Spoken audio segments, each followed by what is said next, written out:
يا الله، السلام عليكم حبايب.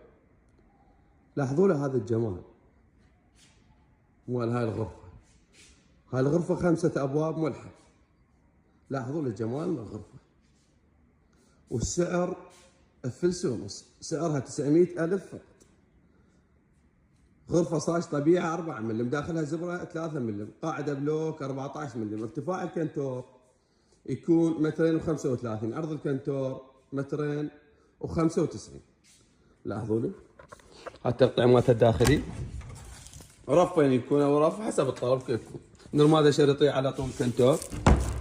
هذا الباب الوسط يكون تعلاقه، نرماده شريطية على طول الكنتور. هذا الباب الوسط قاعدة بلوك 14 ملم، الزاوية تكون بارتفاع الكنتور. هاي الشرباية تكون بهالشكل هاك، كومودات منفصلة. هذا الميز يكون بهالشكل ها، طابوري امام الميز. وسعرها ب900,000 فقط. يوجد خدمة توصيل إلى جميع محافظات العراق.